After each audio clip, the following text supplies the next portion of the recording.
All right. Good afternoon, or maybe morning, depending on where you are in the world. Welcome. We're going to get ready, get started in just a second as everybody gets in. And I am going to share my screen so we can take a look at make sure you're in the right place or the best place. I know I am, and I'm really excited. But as you join, tell us a little bit about yourself in the chat.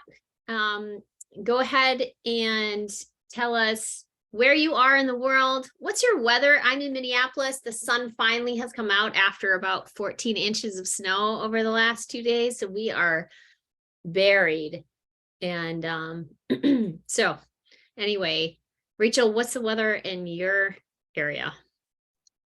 We're snowing right now. I'm just 3 hours south of you, but Yeah. or 2 hours south of you, about 200 miles south, and it is raining. So or raining, snowing. Snowing, raining, something. Let's have a look and see. Hi from Philly. It's 61 in January. Yes, I was talking to someone the other day and they were like, it's 65 in Indianapolis. And I'm like, that's shorts weather. Yeah. Kathy from McHenry, Illinois. Portland, Maine, 34, cold rain. Oh, it'll get better, right? I think the snow is coming your way though from what we had. Denver's cloudy and cool. Aaron. Let's see who else. There's just everybody's flooding in. So this is great. We're going to get started in just 1 second. Hello, Donna from Boise, Idaho. This is great. I see Lakeland, Nebraska, Grand Rapids, Michigan. This is awesome. Richmond, Virginia in the 60s, summertime. Alberta, Canada, welcome. I know that we have in Edmonton. I know that we have people from all around the world. So one of the really cool things is this is a fabulous community of nonprofit professionals and others, and really supportive. So ask questions of one another because there's probably a peer here that would be happy to chat. So use that chat, get connected with the entire community here. And with that, I'm going to just advance the slides because we'll go through some housekeeping first and foremost, but let's just talk about our title because I am so psyched for today because I could really use this. So I can't wait to see what I'm going to learn. Rachel Beerbauer is with us. It's how to get more out of the right things, a time blocking and energy management workshop. Perfect way to start the year. So with that, I want to just do a few housekeeping items. Please know we are recording the presentation. You will get the recording and the slides later today through email. So go ahead and do that. If you have questions of Rachel as we go throughout the presentation, please use, there's our chat tab, do that for conversation. If you have a question that you would like answered, please use the Q&A tab, pop it in there, and then we'll go through and get those questions answered. Sometimes we have so many questions, we don't have time, and then we figure out a creative way to answer your questions after the fact. So again, we're recorded. We're so glad that you're all here. So before I jump in and formally introduce Rachel, my name is Ann Fellman. I'm the Chief Marketing Officer here at Bloomerang.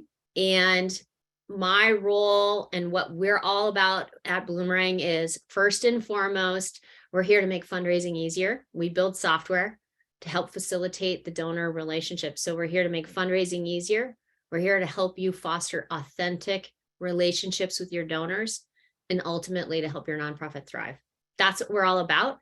Yes, we make great software. Don't go learn about that right now. We can talk about that way later. But one of the other things that we take on here at Bloomerang is really important responsibility is to lift up the nonprofit community and help all nonprofits thrive. And that's why we do this great thought leadership series. So with that, I'm really excited to introduce Rachel Beerbauer. Rachel is a fundraiser, former executive director and founder. She hosts the Sprout podcast, and she's building a community of small shop executive directors called Sprouted. So you're going to want to check that out. Rachel's work stems from, look, if you think about a small organization, struggling, underfunded, limited resources, systemless organization, despite working countless hours. And so with this combination of never really having enough time and feeling isolated as a leader of a small shop organization, burnout was obviously inevitable. And so with Rachel, a story that's not unique to, and this is not unique to the nonprofit sector, it's unique to, or it's applies to a lot of us. So Rachel believes in reclaiming your time to create better relationships with donors and raise more for the mission you love while creating a sustainable impact. You can find more about Rachel on her Instagram at symbol small shop strategies, on LinkedIn, or her website, smallshopstrategies.com. So with that, Rachel, I'm really excited today. Welcome, welcome, welcome. I am going to stop sharing so you can kick it off. Amazing. Okay, let me get my screen up here. All right, are we seeing the title page? Looks good. All right, cool. Okay. Oh, I am loving seeing everyone in the chat. If any of my Sprouted community are in the chat, will you, or on the webinar, will you guys say hello, or anyone that kind of is in the small shop sphere? Let me just say that I am so glad you are here. I am so glad you're here. You might still be feeling that year-end hangover. Okay, we are all there, but you are here. And my guess is that you saw the title of this webinar and you were like, there's something inside you that's like, okay, something needs to change this year. So let's see if we can start getting you some more time back in your day. And to get the party started, I do have a question, okay? So I need you to be honest. Promise me? How do you actually spend your time? Drop this in the chat for me. What takes up most of your time? Think about your day. And if you've had a very productive week, let's think about last year. What takes up most of your time? Seeing a lot of emails, overthinking, yep, meetings, email, communication, putting out fires, yep, stress, kids, yep. Okay, all right. You guys know. Oh, and there's a few in there that are saying, I have no idea. Okay, this is going to be your webinar. So if there is one thing that can be said about being a leader in a nonprofit, if you don't control your schedule, it will control you. Since being productive or super focused 100% of the time isn't really realistic, you need the strategies to reclaim your time and focus in a world that is designed to distract you. So in this webinar, I am going to dig into the 4 systems of time management, tips for balancing your digital and analog systems, and why habits are so important. So over the last few years, I surveyed thousands of nonprofit leaders. I have worked with hundreds of executive directors inside my membership program. It used to be called Productive Executive Director. It is now called Sprouted. And of course, through my own experience as a founder and executive director. And the number one thing that people are looking for is time. How to manage their time, how to find more time, how to better use their time. But here's the ironic part. Most leaders don't have the time to figure out how to save time. Feel familiar? So are you currently trying to multitask? Maybe. So throughout this workshop, and yes, this is a workshop, I want you to get out your notebook. Just joking. I actually have a worksheet for you. But here's the thing. We often forget about in our day-to-day operations of our nonprofit that time is your most important asset, and you have to protect it at all costs. Now, if you haven't been to one of my webinars before, then you are in for a treat. Or, well, yes, it depends on how you look at it, but I make you work, okay? I want you to walk away with some very tangible actions when you leave. You're gonna know exactly what you need to do. I want you to get your money's worth, right? So, well, I introduce myself. Head to smallshopstrategies.com/blossom. And You'll put your name in and you'll be prompted to make a copy of a PDF. Or you'll have to like download it and grab it, okay? So keep that handy. You can print it, or you can just fill it out. Like I tried to put the the fillable text in there so that you can write some notes, or just use your notebook, okay? So this is the first time you are seeing my face. Hello, my name is Rachel. I'm so glad you're here. I am the founder and CEO of Small Shop Strategies. I am a Pac Northwest girl from Washington State. I saw a few Washington State organizations in the chat, but I traded my running up mountains for fun for the fields of Iowa, where I am currently a farmer in training. And I have also built a community of nonprofit leaders and executive directors where I teach the path to productivity, system building, and how to reclaim your time. And that's what I'm here to do today. Help you create your own personal time management systems so that you can put your time and energy into focusing on building relationships and raising more money. So real quick here, it's Small Shop Strategies. Oh, looks like Amanda just posted it into the chat, so I'll let you grab that link and we'll keep going. All right, now you are here for a reason. You're juggling too much. You feel burned out. You're constantly interrupted. Your life is run by meetings. And what I have found for most of us, and I know especially for me, is that I don't have enough time to think. Okay, so let's change that. To make the most of this webinar, I want you to implement one step at a time. Everything I teach will feel important, but focus on what is most urgent and what is most important.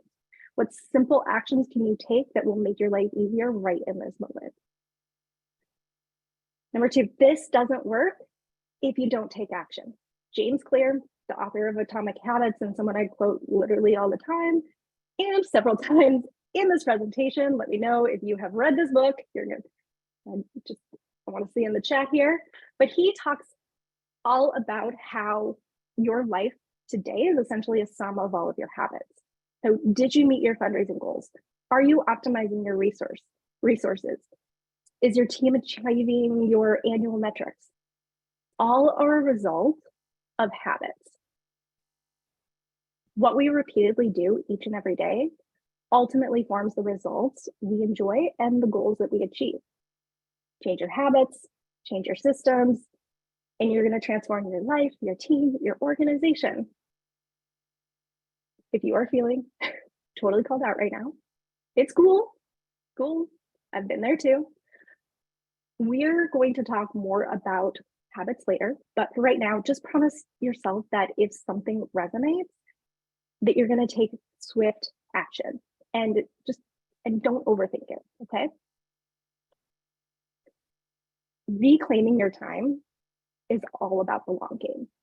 So start small, take action, and build momentum from there. In this webinar and everything that I teach generally builds upon itself, right? So let's dive in. Okay, we're about to dive into our first section, so grab that worksheet. You're going to want to jot down some notes. Okay, I know when you hear the word systems, it can feel a bit daunting. And I know I hear systems and I think complicated. It's going to be complicated. What even is a system? Why do they matter? Are we talking about your CRM? Are we talking about content planning? Bear with me here, okay? Because systems go so much deeper than technology. Systems are an integral part of the work that you do. And understanding your systems sets the foundation for what we're going to talk about for this presentation. Plus, I want to make sure that we're all on the same page. The systems are crucial for becoming a more focused, organized, and productive. So in this first section of the webinar, we are going to cover the 4 systems that every nonprofit needs and how they work together to boost your productivity and therefore your impact. So our pal, James Clear. So this quote really stuck with me. My guess that as a nonprofit, you have a goal of how much you want to raise this year. Maybe it's 10,000, maybe it's 100,000. But for the sake of this webinar, we're going to say we want to raise $1 million. But here's the thing. The EDs, it's the organizations that have the daily habits in place and the right systems in place that will get there. Granted, there's a little luck in there too, but for the most part, most of us struggle with keeping the 4 systems in harmony.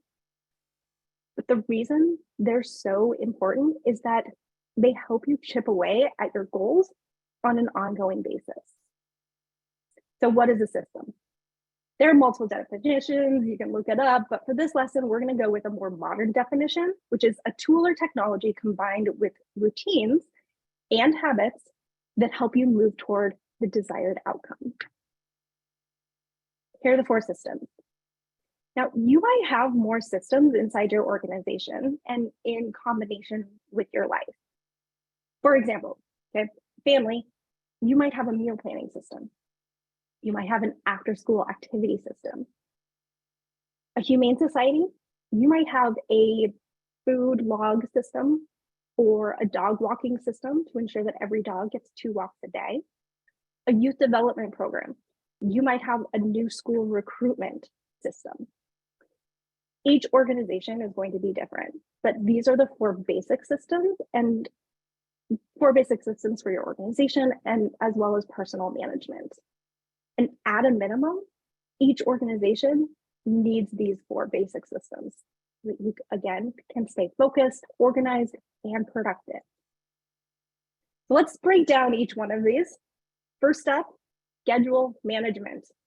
Okay, so organizations use this, they use this for things like that are time specific, like meetings and appointments. Then we have project management system. This is for the big picture stuff. So it's used for organizing your goals and planning with flexibility or flexible timing in mind. Operations management, this is organizes your data and tech and like all the external stuff. This is used for organizing information and simplifying. And then last up is executive management. So this is the synergy between all of these systems, and it helps your brain focus and take action. We go back in time, even just 10 years ago. For most of us, all of these systems were analog, done mostly by hand and on paper. And you might have used some clunky tech like an Excel spreadsheet that you had to update manually. And depending on our age, most of us have a memory of doing all of these systems manually. So great example, beginning of the year, it's time to go and actually go to the store and buy your brand new date book or your planner or your Erin Condren planner so that you could start the year and be super productive. Now you might still use your planner, that's cool. So you might also remember the absolute devastation that would occur if you lost that planner. Oh my God. Or the time that my messenger bag was stolen out of my car. Yes, this really happened. Literally all of my work from the first 2 years of building my nonprofit was in notebooks and planners. There was not a laptop in that messenger bag. No. It was just my notes and my planners. Gone. I posted signs around the neighborhood and I even filed a police report. I'm not joking. Actual police report. This is when I really understood that things needed to be more digital. So for those of you who are saying you love your planner, don't you worry. All right, technology has really boomed over the last decade, but holy moly, it really exploded since 2020. The use of tech can really help us improve our time and even the quality of our work. Calendars are now digital. You get text alerts, pop-up alerts, email reminders ahead of meetings. You can easily organize a meeting with a lot of people. There's no need for back and forth of trying to find the time to schedule the time to meet. We all know that. So with project management software, we now have algorithms that can tell us what to focus on and when to focus. Help us track our time and help us collaborate with our team. And we have our operations management, which means you can easily search years of research or past work with your keywords. You can also share and collaborate digitally. However, it's the executive management system that is usually the hardest for most people to improve on or entirely replace with technology. Okay, so it might make sense to group the first three as technology and digital systems, and the last one as human or analog management. Okay, you guys following me here? So you can think about it this way: technology helped by technology, human hindered by technology. So executing or getting our brain to take action. This is a very human process. And for most of us, it can't be totally replaced by technology, at least not yet. Okay, so the secret to modern productivity, this is what we're going for, right? Is learning how to align these digital technology, digital systems with our analog systems, the human side. So if we can make them all work together, it would look something like this. Digital systems feed into our analog systems. And because of our executive function and our habits, what comes with systems? And when the systems are all working in harmony, you get consistent productivity. And this results in ultimately going after lasting impact for your organization. Okay. When your digital and analog systems aren't working together, we've all experienced this. When things are just chaos, you might experience not knowing where to direct your attention or what to prioritize each day. You are constantly trying to switch to new systems, wanting to pivot, change roles. Maybe you feel disconnected from your work, or you are struggling with burnout. Like, that happens a lot in our sector. Lacking energy and motivation, that happens. Struggling to focus or do complex, big think work. Things are in chaos, you can't do that. You might struggle to start new projects or new tasks, or even finish them. And then ultimately, you're feeling stressed or anxious at the end of the day because you feel like you didn't move the needle. Okay, so why is an analog or the executive management system so important? And why is it so hard to replace with technology? Emily, I'm glad you like this. You're gonna love this as we keep going. So why is it so hard to replace with technology? Because we are only human. Now, I'm a big believer in the why of doing things. I think it gives us a little extra motivation when things get tough. So here are the 2 reasons why an analog system is so effective. There's actually a lot more, but I'm giving you 2. So number 1, writing something down. Oh, Kimberly, you beat me to it. Writing something down by hand. This proves there's science behind this. This proves or provides our brain with valuable motor feedback. AKA, it helps our brain better remember things. And the second reason, writing something down by hand makes you 40% more likely to complete it. Hello, this fact alone will hopefully make you believe in the power of paper and having an analog system. 40%. Who knew that? Yeah, Kimberly, 40%. All right, a problem I see is not having the cohesiveness between your digital and your tech system, and your digital and your analog systems, and so then you're forcing yourself to be all tech. But you don't need to switch. You don't need to switch if something is working for you. Some of us are able to be effective with a digital executive management system. And some of us need a digital option because we have different physical or mental abilities. Not everyone has hand or sight or the ability to write. People who are unable to write by hand have likely already adapted to get that same benefit in other ways. So this all is all to say that you're going to see more benefits by writing things down.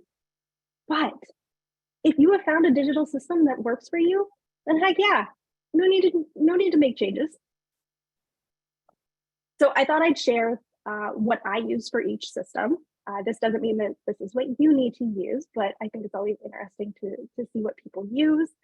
Actually, inside of the Sprouted membership, we do go through a lot of these, and I have templates and stuff to help you implement all of these. But before we move on, okay, I want you to pull up your worksheet, and I want you to think about these systems. Okay, I want you to list all of your digital and analog systems that you use either personally, inside your organization. It might be a lot, and you might have multiple for each operating system.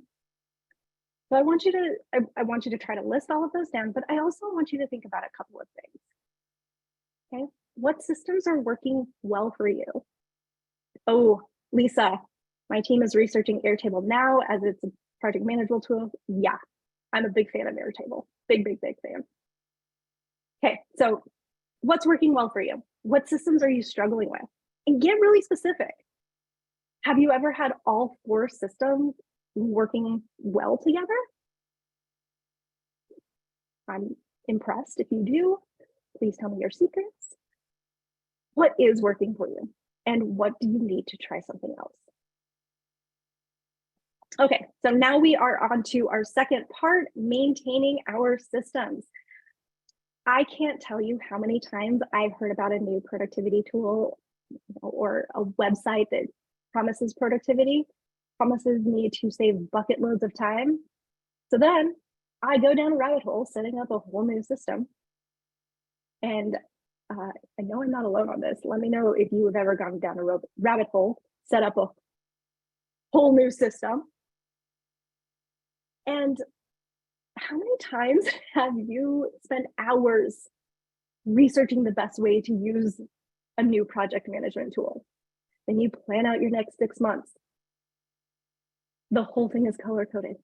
You might even put some deadlines in place, add a few emojis because, you're fun. I mean, this thing, it is looking good. It's looking good.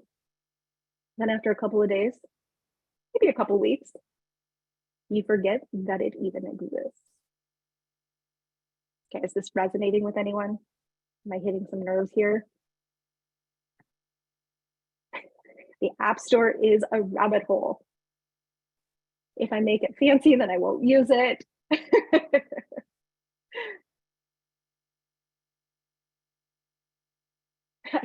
I keep them ugly and usable. Ooh, I like that. Double U.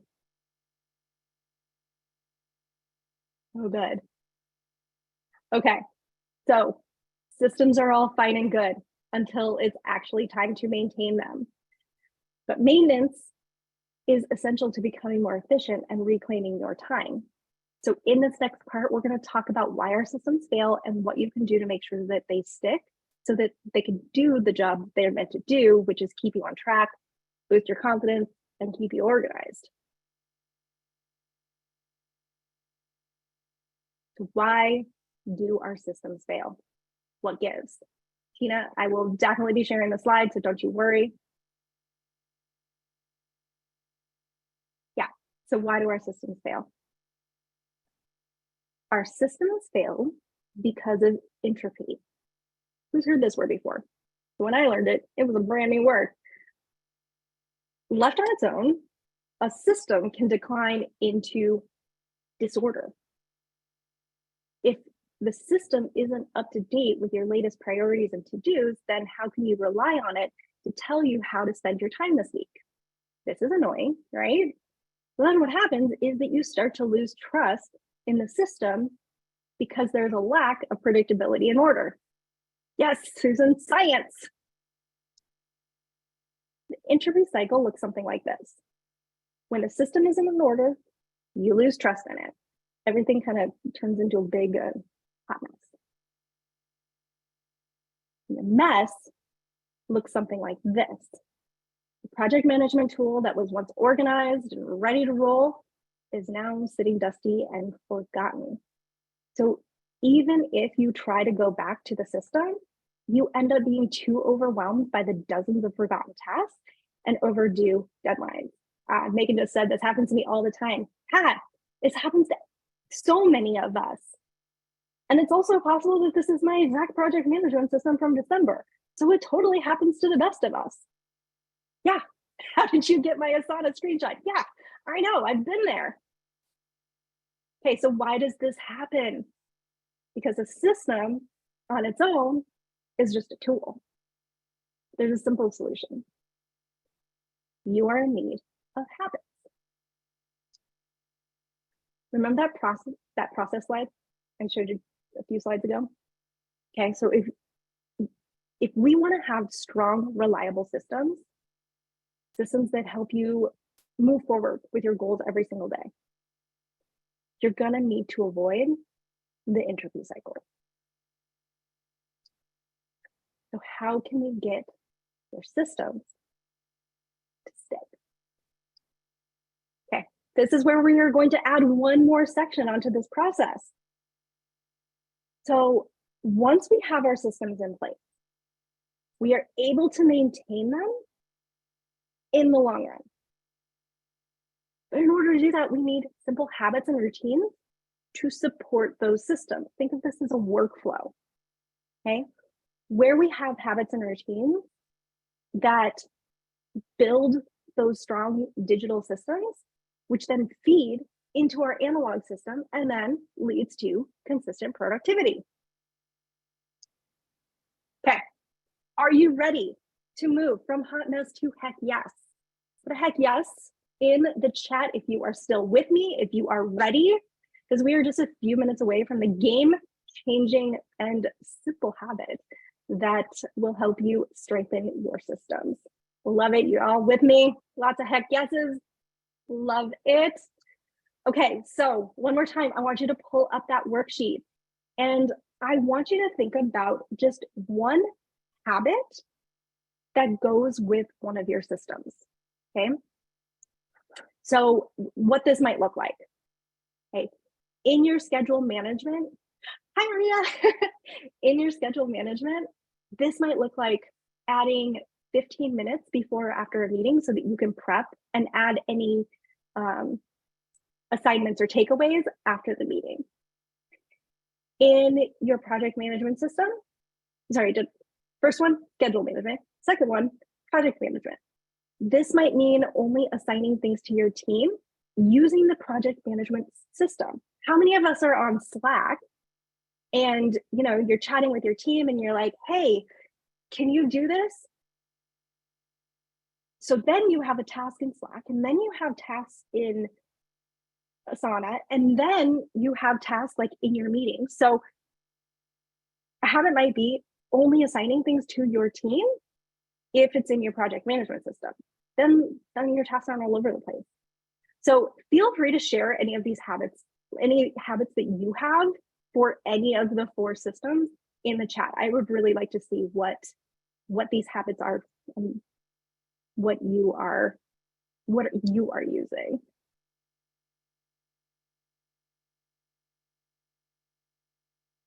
see. Zoe said, so annoying. Yeah, I'm definitely getting a nerve here. Blocking my time on my calendar to think. Oh, Andrea, under my own heart. I love it.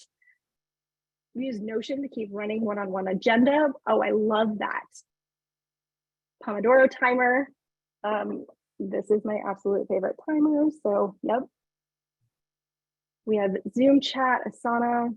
So we use, I lost it. So we have comms protocols. Awesome. When I'm watching the desk, I use Feedly to keep track of my, oh, nice, to keep track of blogs for library purchases, blocking time on my calendar. Yeah, we use Teams, so chatting. Focus time in Google Calendar has been great. Love that. Thinking Trello to Outlook to create tasks. Awesome. I love all of this. This is all so good. Okay, so I want you to go and I want you to take a look at each of your systems, and I want you to make sure that you have habits aligned for each of the systems. 2 no meeting days. Oh, Wendy, yes, absolutely. Shout out to Mosey, Missouri Symphony, love it. Okay, so welcome to the final part of this webinar, okay? Hold on to your socks because it's about to get good. So let's talk about stacking your habits. How long does it take to form a new habit? A day, a week, a month, a year? I've heard lots of things. There's lots of answers out there, but what I found from my research is that it can take anywhere from 18 days to over 8 months. Sure. Who's got time for 8 months? I do not have time for 8 months. And my guess is that you do not have time for 8 months. So we are going to keep this whole habit thing really, really easy. Okay, here's the thing. Without habits, your systems are just tools and technology that aren't being used to their full potential. So like we talked about in that last section, system maintenance is great in theory, but it's your habits and your routines that make the systems work. So let's talk about the one habit that you can do right when this webinar is over to make a huge impact on the day-to-day inside your organization. It's called habit stacking. You've probably heard about this. Habit stacking is the best way to make habits part of your routine. Our pal, James Clear, Atomic Habits, he explains habit stacking as adding something new to something you already do. Very, very simple. So habit stacking, adding something new to something you already do. Okay, so I reached out to the Sprout community for some examples, and they totally delivered. So I love what one ED said about her personal and professional habit stacking. So instead of living a life totally dehydrated, I feel like I need a little sip of water there. So instead of living a life totally dehydrated or getting sore from taking 0 breaks from the screen, this ED stacks drinking water with her work breaks. So she typically works in 1 hour long chunks and does 50 minutes on, 10 minutes off. But then in her 10 minutes, it's her chance to get up, to stretch, to head to the bathroom. You get the idea, right?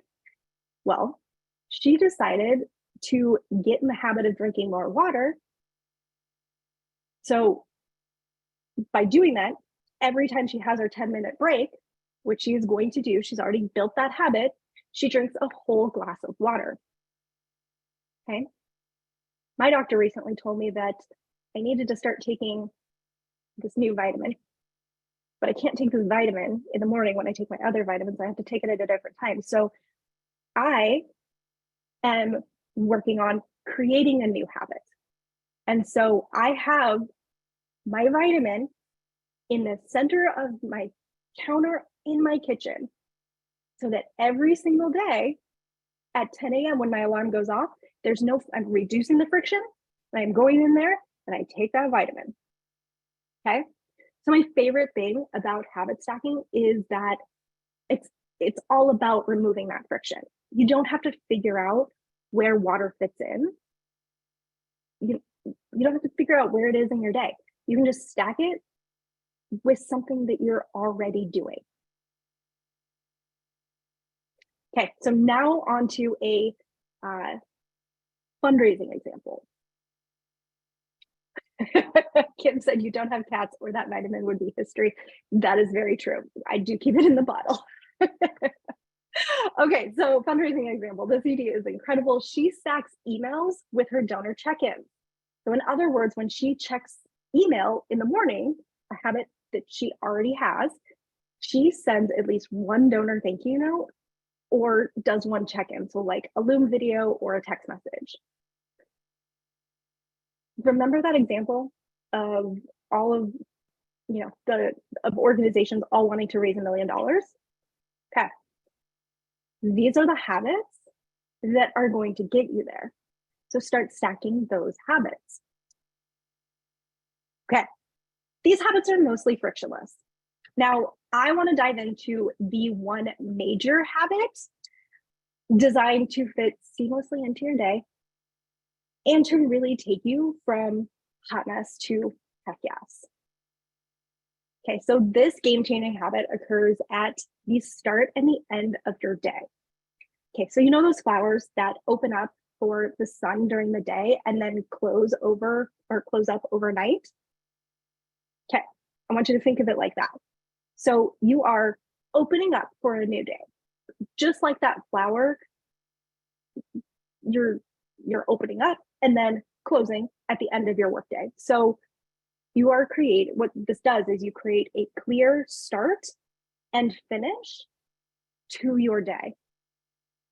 How many of us just like get up because it's like, okay, I got to go do the next thing and leave everything out on our desk, like all of our windows open, everything. So then when we come back in the morning, we start right back from that space of chaos. Is anyone with me? Am I the only one who does this? Okay.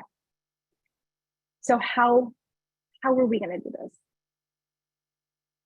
By working with your digital and your analog systems. Okay, we're putting this all together. Okay, so here's what this habit looks like in practice. First, we have the sun up routine. Sun up is when you sit down to work, not literally when the sun rises. I just mean whenever you get to your desk. But before you do anything, before you open your email, before you get into reaction mode, before you start playing whack-a-mole, you need to put pen to paper. And yes, I mean a real life pen. These just came in the mail. 9-tip Sharpie marker. Makes me very excited to write my to-do list in the morning. But I want you to pull out a real life pen, not a digital one. We're going analog, my friends. And this doesn't take very long either. You're going to set aside 3 to 5 minutes, okay? 3 to 5 minutes before you start work. You're going to open up your digital systems, whether that's Asana, Trello, Google Docs, where you can keep track of your tasks. Brownie points if you create a startup browser. Yep, startup browser with all of those things. Then take what's in your digital system for the day or for the week and add it to your analog system. So this could be a Post-it note. This could be your planner, a paper towel. You do you. I use something, it's called the Daily Page. It's actually right here. Daily Page.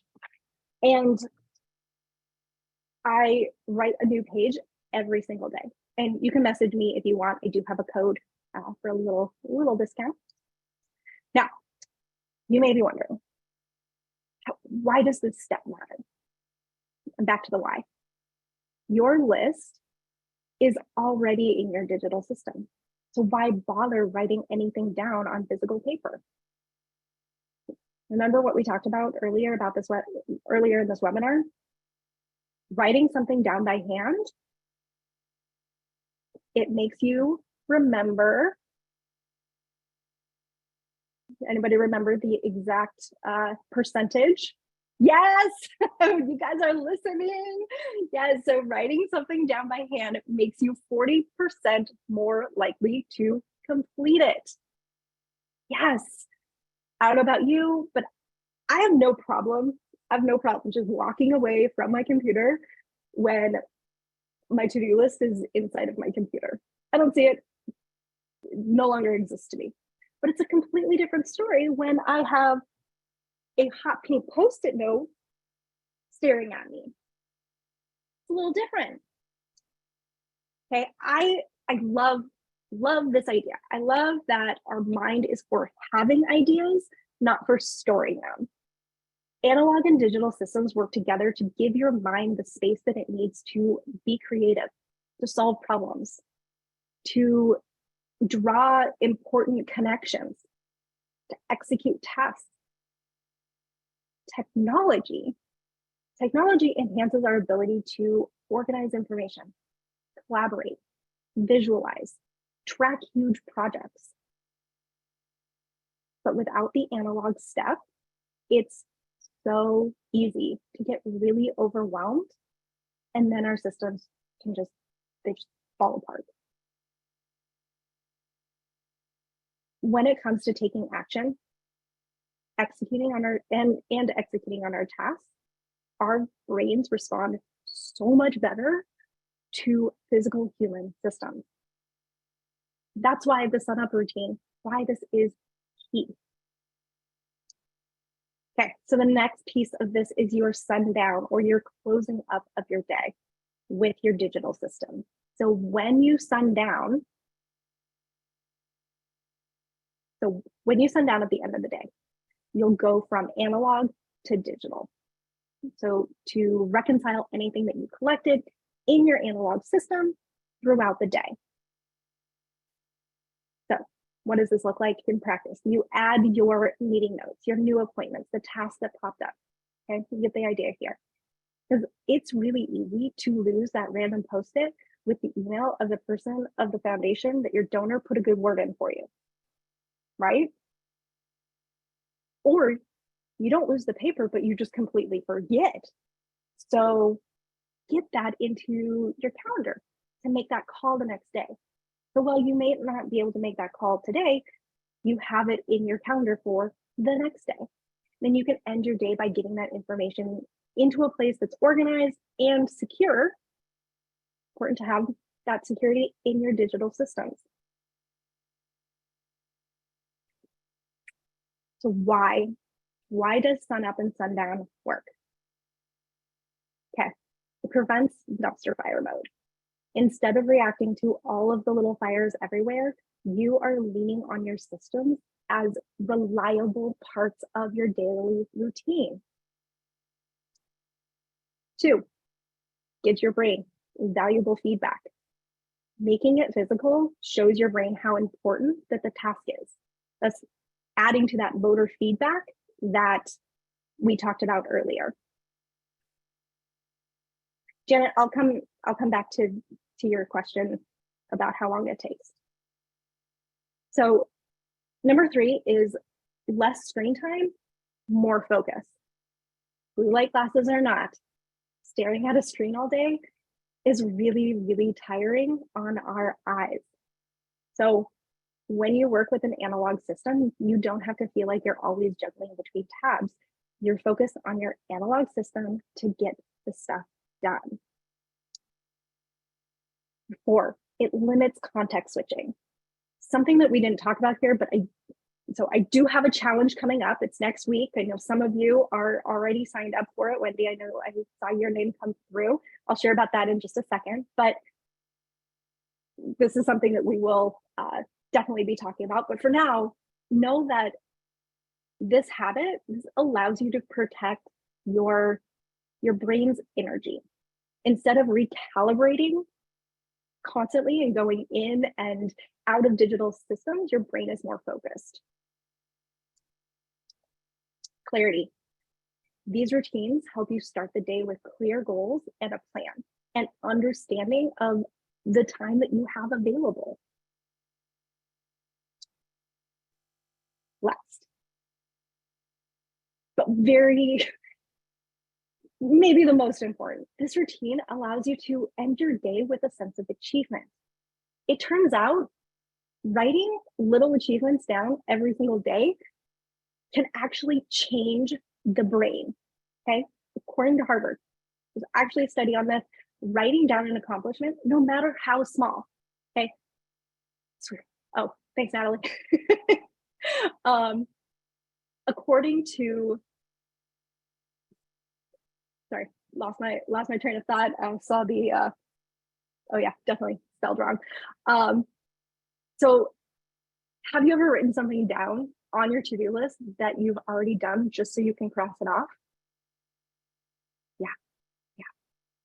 This activates the reward center of our brains. Basically, seeing what you got done in a day releases dopamine, the neurotransmitter that energizes us and gives us that, feel good vibe. So this little routine can honestly be life-changing. How brilliant is that? Okay, pull up your worksheet for the last time. I want you to think about your sun up and your sundown routine. So this way, when we end this webinar, you can establish those routines for yourself. Okay, if this resonated, then I want to just quickly share that I am doing a productivity challenge next week. If you want to get signed up, it's 3 days. You get the challenge. It's delivered right to your email. Take action, and we'll cover some next steps to this webinar, like time blocking and email management. You can sign up. It's smallshopstrategies.com/challenge. You can also give me a follow over on Instagram or on LinkedIn. As Anne mentioned in the beginning, this is where you will get updates on the gross things that my dogs do on a daily basis on the farm. And since I'm new to farm life, everything surprises me. And I also share all of my productivity. So with the time left, I am happy to answer some questions. I will put the challenge. Let's see if somebody can grab the challenge website, or I can do that and stick it in there. And I will unshare. All right. So Anne, did you have any questions? I know there was one. There are definitely quite a few. Remember to submit your questions through the Q&A. I know some of you were asking as we were going. Pop them into the Q&A so we can see them and make sure we address them. So Zoe has a question for you. Rachel, how do I make my team get on board with only using, so only is in all caps, with only using our selected project management software for project comms instead of sending countless messages in Teams chat? I think that it's a conversation that has to be had. Every team, like I think when you are working with a team, like if you're just independent, you're working on your own, you can make up your own rules. But when you do have a team, it's important to have buy-in. And so if people are constantly sending things in the different chats and teams and whatever, like getting together, having dedicated time to have a conversation, find out why it's important for, why people don't want to use the project management system, or coming up with rules of how you are. Get that buy-in so that everybody feels like they're included, and because we all learn different. So I would just make sure that you get that buy-in, and then say, okay, we are going to do this for 3 months, and then we will reevaluate. How is this working? Great. Yeah, buy-in's key. You got everybody using it, like step one. Okay, next question. There's a bunch. So thank you for popping them into the Q&A tab, everyone. So Anna Claude asks, what is your best advice to minimize distractions throughout the day? Turn off your notifications. Turn them off. Just turn them off. Turn them off. Here's the deal. I know that notifications, like, we think that they are helping us, but they're actually really distracting us. Like, they are destroying our productivity. I don't have any notifications anywhere in my life. And then sometimes they pop up and I'm like, I don't know what to do with it. But here's the thing. I'm very intentional. When I go into my email, I'm in my email, I'm answering emails, I'm doing my thing. When I'm in Slack, I'm answering messages, I'm doing my thing. I make time to do all of those things and use all of the systems. Like they're in my calendar, but I am not, it's not like in my face. I actually realized this probably 8 years ago. My anxiety was just like all over the place. And like anytime like the phone would ring or like message would, pop up on my phone, and then a meeting would happen and pop up on my computer, like my heart rate would go up, and I turned everything off. And I've never gone back. If you don't believe me, try it for a week. Set a calendar reminder to be like, turn on all notifications, and my guess is that you will not turn them all back on. So that is my number one. Yeah, it's funny. Every time my cell phone rings, it's anxiety inducing because I didn't grow up in an era where there were cell phones. So when I finally had one, it was in the work world, and it was, you got the emergency calls. Okay, Yep. a couple more really good questions here. So Kimberly wants to know if you're going to she's got a conflict next week. Are you going to be doing the challenge again anytime soon? So yes, yeah. Sign up. It comes to your email. You don't have to attend live. So just get signed up, and you can do it when you have time. Natalie asks, what is your best PM system for a 2-person shop and working board members? So project management systems are very personal. I don't know that there is a right one.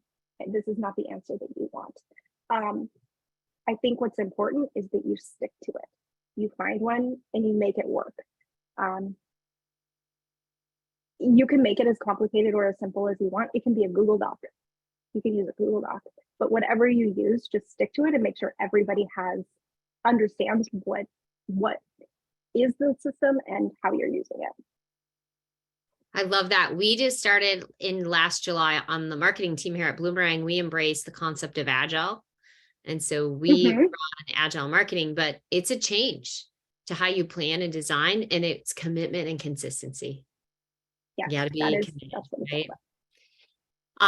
Okay, Kathy is asking, in your sun-up routine, do you prioritize your tasks after you've moved them from digital to analog, or so when do you prioritize those tasks? So great question. I think you can kind of do a little bit of both. The sun-up routine is like, what are the things that you do? Like, first thing, you go through your calendar. Okay, then the second thing you're going to do is go through your tasks. The third thing's going to be prioritize. The fourth thing is going to be, so going like the sun-up routine is like the things that you're going to do every single day. It's not creating your to-do list. Creating your to-do list is in the sun-up routine, but it is not the sun-up routine. Does that make sense? Because you want to be able to pull up your sun-up routine and be like, did I do that? Did I do that? Did I do that? Okay, now I have my to-do list. Let's go. All right. So on the topic of sun up and sundown, how long do I need to schedule how much time should I schedule to do sundown? That was Janet who was asking that question. I mean, there's some days when it takes me 5 minutes, and there's some days that it takes me an hour. I've blocked the last half hour of my day for my sundown routine. And then starting at 3 p.m. on Thursday. Okay, 3 p.m. on Thursday. I don't do meetings on Friday. 3 p.m. on Thursday, so 3 to 5 p.m.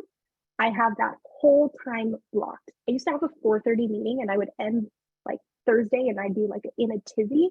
So 3 p.m. to 5 p.m.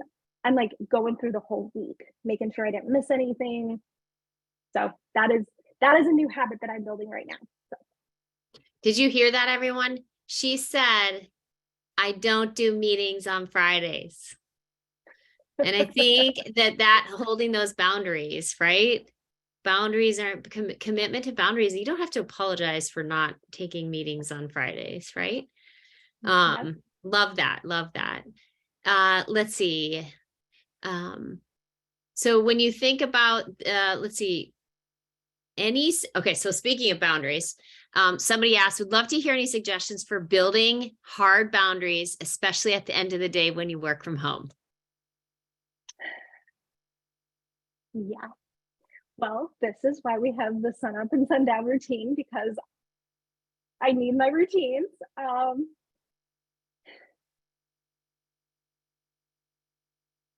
have a physical space. So this is my office. And I do have another part of my house. I don't have a door on my office, but I do have a space. So I can physically get up and leave. I also have dogs that are very, very committed to eating at a certain time. So that gets me up. I have a teacher friend who has, this isn't working from home, but she struggles to leave school on time because people will catch her or whatever. So she has her alarm is the sound of a phone. And so when her alarm goes off, it's like she's getting a phone call. And so she can kind of end all conversations and walk out the door. So, you know, you have to figure out what works for you. Close the laptop, close it down, have an appointment, have a workout class. You don't leave at 5:15 to get to your workout class. You're going to be late and you're going to miss it. So figure out what motivates you and go from there. This is great. We got a couple more questions. So if everyone just has a minute or two wants to stick around, can you talk about incorporating? So Jennifer was wondering, where do you incorporate prioritization in your systems during the sundown and sunup process? Yeah, so I think we kind of talked about that, but just for some clarity, like I will, if you use the daily page, I will oftentimes, like I will write my whole to-do list, and then I will have a couple of priorities that I pull out. I'm like, okay, I gotta get this, and this done. But it's kind of, once you have pulled everything together, you want to have a clear picture of everything that you want to do, you need to do, you feel like you need to do, and then you can prioritize. Great. We'll when we send out the email, the recording, we'll include some links, and then there's a request for a link to the daily page if you've got a recommendation there. Yeah. Okay, so I keep getting questions. So yeah, so add a link to the daily page. We'll see what we can do there, Rachel. Okay, let's just one last one, kind of dealing with expectations with people. So there's two different questions here. One is, any strategies for dealing with a situation where your supervisor is likely to give you that stack of new tasks throughout the day? And so how do you plan your day when your boss's new requests blow it apart by noon? And then kind of on the flip side of dealing with your team, like, do you block time checking with your team? Okay, so I think this all comes back to communication. So your boss might not realize what the constant like pinging of tasks is doing. They might not realize that like it's blowing up your whole day and destroying your productivity. So you need to have a conversation with them saying, hey, can we come up with a system of how we're going to delegate tasks? So that's communication. That's where it starts. And creating, this is why we have 4 systems. There's rules and boundaries around those systems so that everyone knows what the expectation is. And of course, things pop up. We work in nonprofit, so you do have to remain flexible, but on a day-to-day basis, having that conversation and coming up with that structure will really help. But your boss might not know. And then the second part, what is the blocking the question? Blocking time. Like, do you block time for meeting with your team, like for meetings with team members? So we use Slack to have conversations. And then we do have like an in-person meeting where it's like a 2-hour editorial meeting where we like really go through everything. So I don't meet that often with my team just because we have our systems in place for how we execute things. But yes, I think blocking calendar, depending on how you all best work, like I would be careful with your time because meeting with people happens takes up a lot of time, and maybe it's a quick 15-minute stand up or huddle in the morning or in the evening, and not even evening, late afternoon. And yeah, there's no perfect answer. I hope people can walk away with, there's no perfect answer to this. It's a lot of trial and error. You have to try something. Okay, that didn't work. Let's reiterate. You're always going to be better than the last thing that you did. So you just give it a try. No, that's great. That's great. Okay, so we're going to push out a poll. If you are interested in connecting with Rachel and learning more, or you'd like to learn more about Bloomerang and what we do in terms of helping fundraisers foster authentic relationships with donors, help your organization thrive, we'd love to hear from you. So let us know. So go ahead and submit that. And so I'm going to just advance my slide one more while you're answering the poll question. We do this every week. We've got thought leaders every week. We do, I think it's 50 weeks out of the year. We are doing webinars that are here to help you be stronger in any way, shape, or form as it relates to working with a nonprofit organization. So next week, we've got another great session with Candace Cody about maximizing growth, obviously with 2023 marketing plans. Good stuff. So today we're getting organized. Next week, we're going to start to put plans to paper. So lots of good stuff. Let us know how we can help you, how Rachel can help you. And with that, I'm going to end the poll. I want to say thank you to everyone and to Rachel. This was awesome. And I hope that everyone is staying safe, staying warm, and that you're starting out 2023 with a fresh perspective. And have a great day. Thank you, everyone. Happy New Year. Happy New Year.